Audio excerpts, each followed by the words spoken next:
La casa se recortaba contra la luna, como un dedo esquelético en el cielo nocturno.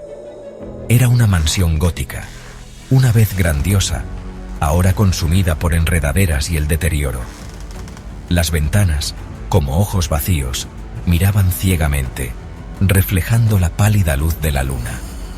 Esta era la casa en el Cerro de la Viuda, un lugar del que se susurraba en voz baja. Las leyendas se aferraban a su fachada desmoronada como telarañas. Historias de una tragedia tan profunda, tan escalofriante, que el aire alrededor de la casa parecía vibrar de dolor y terror.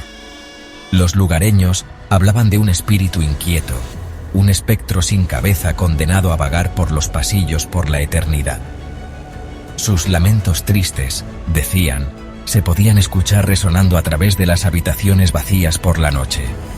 Un lamento escalofriante, una búsqueda desesperada de algo perdido para siempre. Lo llamaban el Padre sin cabeza. El viento susurraba a través de los aleros desmoronados, llevando consigo fragmentos de la leyenda. Hablaban de un hombre consumido por su piedad, un sacerdote llamado Padre Miguel.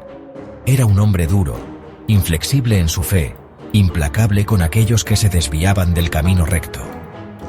Sus sermones estaban llenos de fuego y azufre, sus castigos rápidos y brutales. Los aldeanos lo temían y lo veneraban, ofreciendo oraciones por su bendición mientras temblaban ante su ira.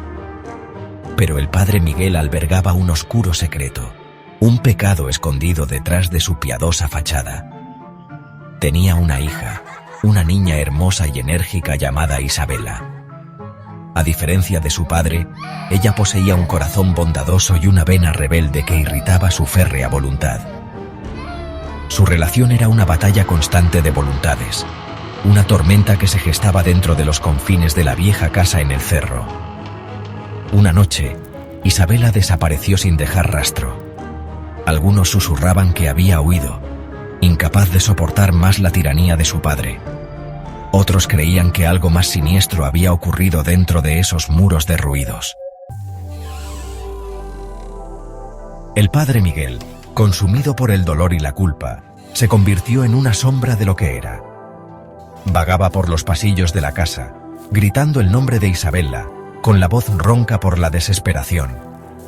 Veía su rostro en cada sombra, escuchaba su risa resonando en el viento. Se obsesionó, convencido de que le habían robado, castigado por sus pecados. Pasaba los días en oración, rogando por su regreso sano y salvo, y las noches atormentado por pesadillas de su desaparición. Los aldeanos, antes temerosos del sacerdote, ahora le compadecían. Susurraban que la locura se estaba apoderando de su alma, que el peso de sus pecados aplastaba su espíritu. Se había convertido en un fantasma que rondaba su propia casa, con el corazón roto para siempre. Una noche tormentosa, mientras un rayo partía el cielo, un grupo de aldeanos, con el coraje reforzado por el miedo a la locura de su sacerdote, se aventuró a subir el cerro hasta la casa. La puerta principal se abrió con un crujido como si les invitara a entrar. El aire era denso con el olor a podrido, y el silencio solo se rompía con el sonido de los latidos de sus propios corazones. Llamaron al Padre Miguel, con las voces temblorosas en la oscuridad. Su búsqueda los condujo al sótano, un espacio húmedo y opresivo lleno de sombras. Allí, yaciendo en un charco de su propia sangre, estaba el Padre Miguel. Sus ojos miraban fijamente al techo, vacíos y sin vida. Pero lo más horrible de todo es que le faltaba la cabeza. Pasaron los años, y la casa en el Cerro de la Viuda permaneció abandonada, un crudo recordatorio de la tragedia que se había desarrollado dentro de sus muros. Sin embargo, la leyenda de El Padre sin cabeza persistió, transmitida de generación en generación, una historia escalofriante para asustar a los niños y mantenerlos alejados del lugar maldito. Una noche, un grupo de jóvenes, envalentonados por la bravuconería juvenil y alimentados por la curiosidad mórbida, decidieron explorar la casa abandonada. Se sintieron atraídos por las historias, ansiosos por poner a prueba su coraje y experimentar la emoción del miedo de primera mano. Se deslizaron por el jardín cubierto de maleza, sus risas resonando en la quietud de la noche. Al llegar al porche delantero, el aire se enfrió, un frío palpable que les provocó escalofríos. Pero ignoraron las señales de advertencia. Su arrogancia juvenil los cegaba al peligro que les esperaba dentro. El suelo crujía bajo su peso al entrar. Las partículas de polvo danzaban a la luz de la luna que se filtraba por las grietas de las ventanas tapiadas. Exploraron cada habitación. Sus risas se fueron apagando a medida que el peso del trágico pasado de la casa se asentaba sobre ellos. Una de las chicas, rezagada con respecto a las demás, sintió una mano fría rozar su mejilla. Se dio la vuelta, con el corazón latiéndole con fuerza en el pecho, pero no encontró nada allí. Entonces, una voz baja y triste le susurró al oído: ¿Dónde está mi hija? Los jóvenes corrieron por sus vidas. Su sangre se convirtió en hielo al escuchar los pesados pasos de algo grande e invisible que los perseguía. Forcejearon con el pomo de la puerta, pero no se movía.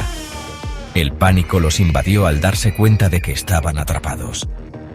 Un viento frío recorrió la casa, apagando sus linternas y sumiéndolos en la oscuridad. Un grito desgarrador atravesó el aire cuando uno de los jóvenes tropezó y cayó. Luego, silencio. Un silencio más aterrador que cualquier sonido.